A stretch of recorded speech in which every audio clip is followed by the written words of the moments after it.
Good evening.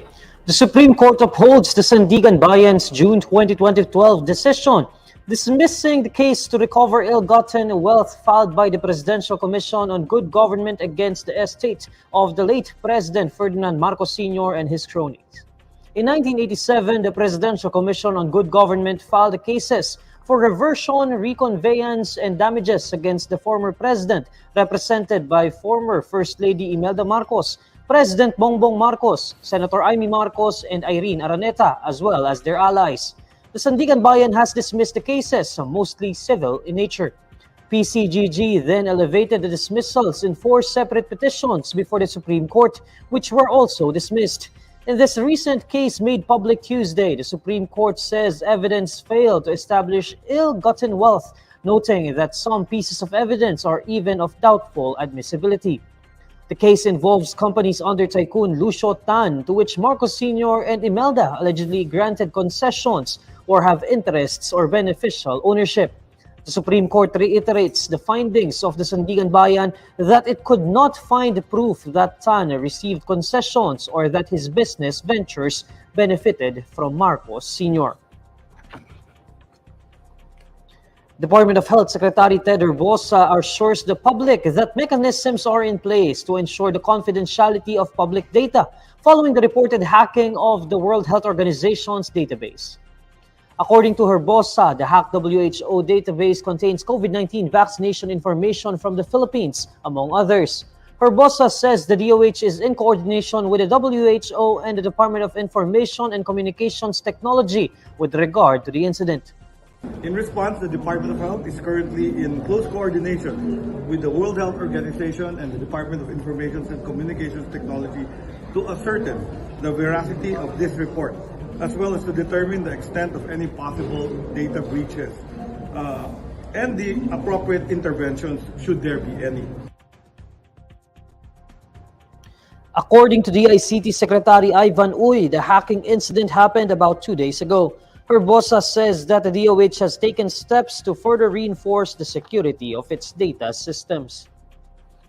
The Department of Health assures the public that the mechanisms are in place to ensure that the confidentiality of data and that of those it has taken steps to further reinforce the security of data systems managed by the Department of Health through our knowledge management and information technology services.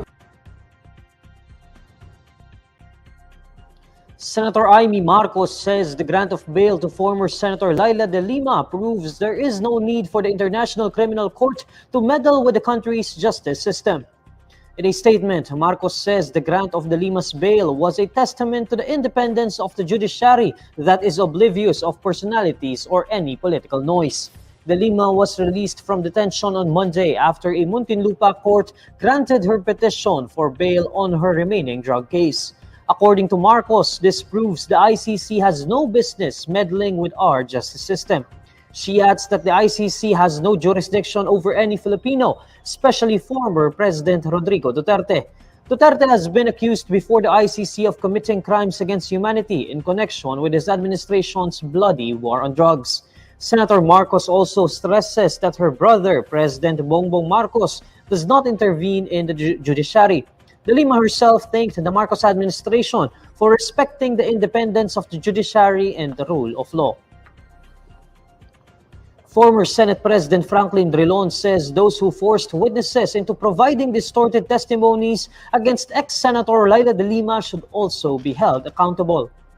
Drilon's statement comes after de Lima was released from detention following the grant of her bail plea in her remaining drug case. The former Senate chief says he was very happy that the rule of law has prevailed. But he asks who will answer for the sufferings of de Lima due to unwarranted charges. Drilon says whoever made the case full of lies should be held accountable. Citing former Bureau of Corrections Chief Rafael Ragos' testimony, Drilon recalls that former Justice Secretary Vitaliano Aguirre was implicated in coercing Ragos into signing pre-written affidavits against de Lima. He stresses that if proven true, Aguirre could be held accountable for the crime of subordination of perjury. Drilon then notes that the development of de Lima's case indicated that the Philippine justice system must be improved. The Philippine National Police are now zeroing in on the new testimonies from the family of missing beauty queen Catherine Camilon, who allegedly had an affair with Police Major Alan De Castro. In a radio interview, PNP Criminal Investigation Field Unit Calabarzon Chief Colonel Jacinto Malinaw says Camilon's mother, Rosario, and the victim's sister, Chinchin, changed their statements. They provided evidence to support their new testimonies after some women investigators talked with them again in Tuy, Batangas. Rosario initially said her daughter had no known boyfriend or enemies and denied the beauty queen's alleged romantic relationship with De Castro. But Malinaw reveals that screenshots of conversations between Camilon and De Castro revealed the beauty queen was physically abused.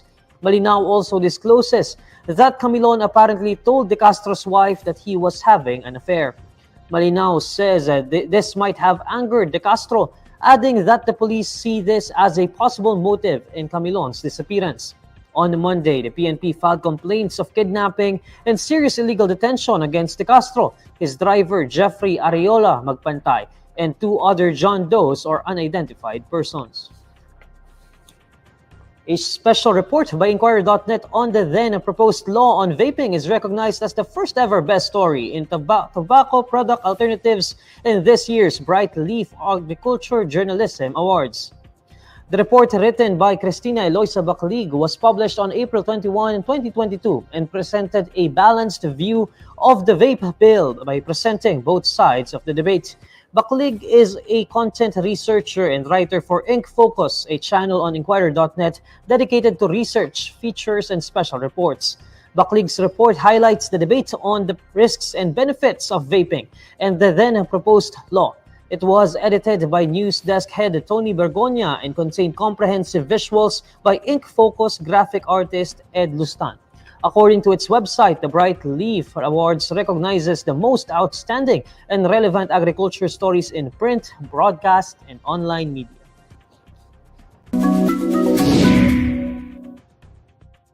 Alamin naman natin ang mainit na balita sa mundo ng showbiz. Narito ang report ni Irvin Santiago ng Bandera.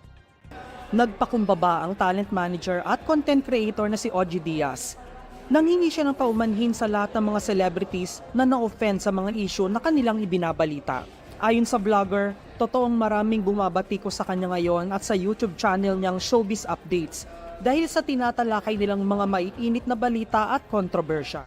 Ang iba pang araw na fans at netizens ay below the belt na ang mga tirada, lalo na kapag nakakanti nila ang ilang celebrities na iniidolo at sinusuportahan nila.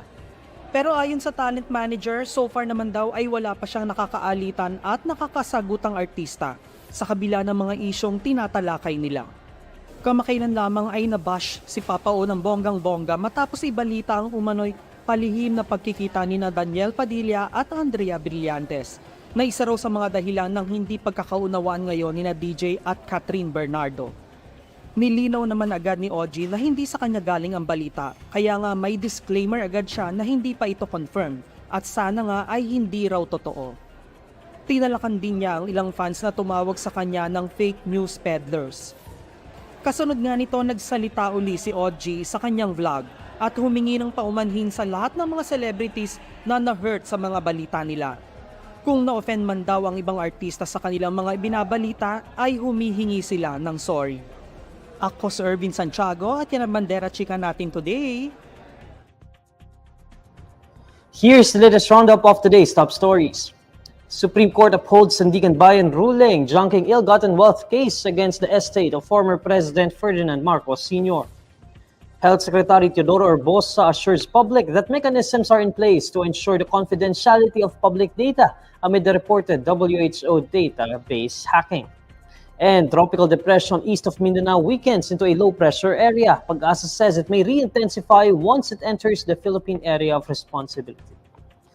And these are the stories you need to know today. I'm Neil Mercado. Follow INQUIRER.net on Facebook, X, YouTube, TikTok, Instagram, and Reddit. For more stories, visit INQUIRER.net. Good evening.